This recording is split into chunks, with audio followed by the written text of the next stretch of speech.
प्राचीन समय की बात है। किसी गांव में एक किसान सुंदर अपनी पत्नी लता के साथ रहता था। उनका एक 10 साल का बेटा था मोहन। सुंदर के पास एक खेत था जिस पर वह खेती कर अपने परिवार का पालन पोषण करता था। सुंदर की पत्नी घर के कार्य करती थी। वह भगवान शंकर को अपना इष्ट देव मानती थी। उनके व्रत व पूजा पूरे नियम से करती थी। एक बार गांव में एक भयंकर महामारी फैली जिसकी चपेट में सुंदर भी आ गया। वह बहुत बीमार पड़ गया। उसकी बीमारी के चलते लता काफ़ी परेशान रहने लगी। उसने सुंदर का काफ़ी उपचार कराया पर वह ठीक नहीं हो पा रहा था। इसी कारण उनका खेत भी बिक गया। लेकिन सुंदर की तबीयत दिन पर दिन खराब होती जा रही थी। लता दिन रात पति की सेवा में लगी रहती। एक दिन जब वह निराश हो गई तो वह भोले बाबा के मंदिर गई और बाबा के चरणों में बैठकर रोने लगी। उसने बाबा से कहा, बाबा मेरे पति को अच्छा कर दीजिए, बदले में मैं कुछ भी करने के लिए तैयार हूँ। उसी मंदिर में एक साधु बाबा बैठे थे। वे लता की बातें सुन रहे थे।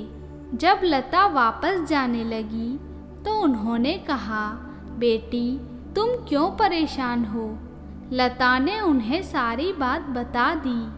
तब साधु बाबा कुछ देर आंखें बंद करके बैठे रहे और कुछ समय बाद बोले, तुम्हारे पति के पिछले कर्मों के फल के कारण उसकी यह दशा हो रही है। तुम उसके लिए क्या कर सकती हो? तब लता ने कहा, महाराज मैं कुछ भी कर सकती हूँ, बस मेरे पति के प्राण बचा लीजिए। तब साधु बाबा ने कहा, तुम्हारे भाग्य में पति या संतान दोनों में से एक का ही सुख है। यदि तुम अपने पति के प्राण बचाना चाहती हो तो तुम्हें पुत्र की बलि देनी होगी। उसे हमें सौंपना होगा। हम उसे ले जाकर एकांत में बलि देंगे। ये सुनकर लता डर गई और बोली, महाराज ये कैसे हो सकता है? मेरा तो एक ही पुत्र है। तब साधु बाबा ने कहा, घर जाकर सोच लो। यदि तुम अपने पुत्र को हमें देती हो तो 1 सप्ताह में तुम्हारा पति स्वस्थ हो जाएगा। लता रोती हुई घर आई। उसने सुंदर को इस बारे में कुछ नहीं बताया। यदि उसे पता लगता तो उसकी तबीयत और खराब हो जाती। किसी तरह रात बीती। वह रात भर रोती रही। सुबह वह अपने पुत्र को लेकर मंदिर पहुंची और मोहन को साधु बाबा को सौंप दिया। लता ने कहा, महाराज मैंने निर्णय लिया है कि पति की वजह से ही यह संतान मुझे मिली है। इसलिए यदि दोनों में से एक को चुनना है तो मैं पति को चुनूंगी। आप इसे ले जाइए और मेरे पति को ठीक कर दीजिए। साधु बाबा उसे लेकर चल दिए। लता वहीं जमीन पर गिर पड़ी और रोने लगी। वह रोते रोते घर आ गई। वह दिन रात अपने पुत्र के वियोग में रोती रहती।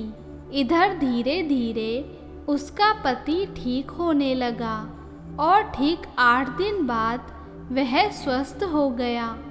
ठीक होते ही उसने अपने पुत्र को पुकारा, परंतु वह कहीं नजर नहीं आया। उसने लता से पूछा, तब उसने रोते हुए सारी बात बता दी। सुंदर गुस्से में बोला, मूर्ख यह क्या कर दिया? हमारा एक ही तो सहारा था, तूने उसकी भी बलि दे दी। उसके बिना मैं जीकर क्या करूँगा?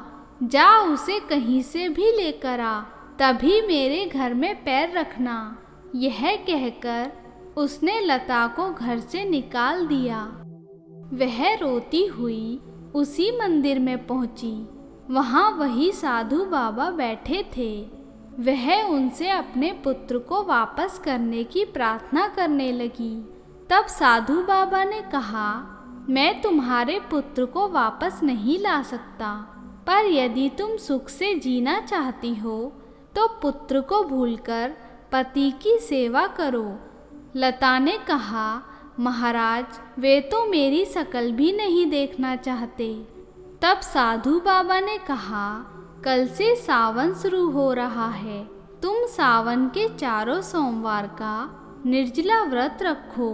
तुम्हारा चौथा व्रत पूरा होते ही सब ठीक हो जाएगा। लता उसी मंदिर के प्रांगण में बैठ गई। कोई उसे कुछ खाने को दे जाता तो वह खा लेती और दिन रात भोले बाबा का ध्यान करती रहती।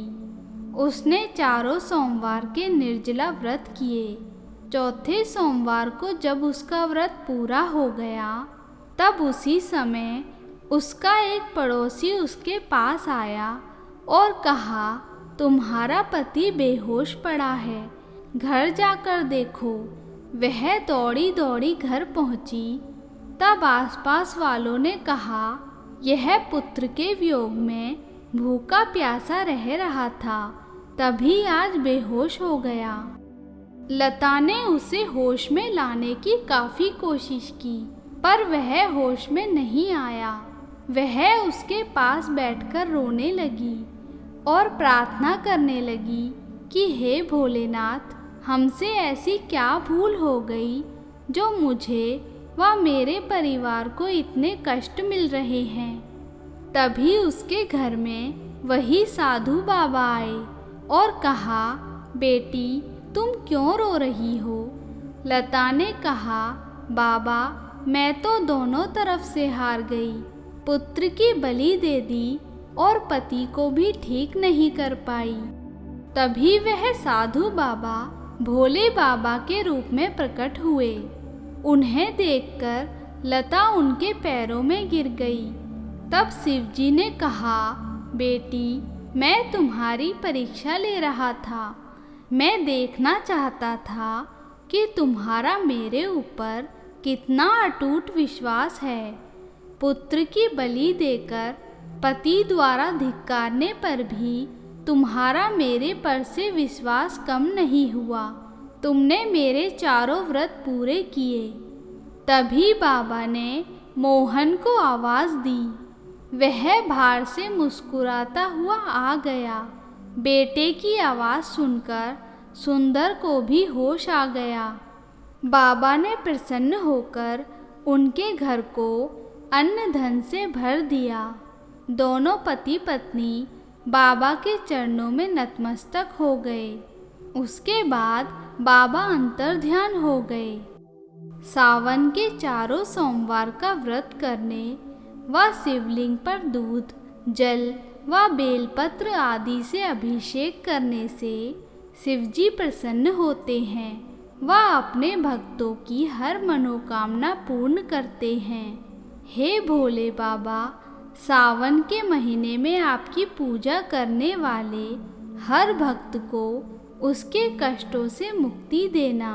बोलिए हर हर महादेव। मित्रों, आपको ये कहानी अच्छी लगी हो तो इसे लाइक और शेयर करें और ऐसी ही कहानियाँ सुनने के लिए हमारे चैनल कथा अमृत को सब्सक्राइब करें। धन्यवाद।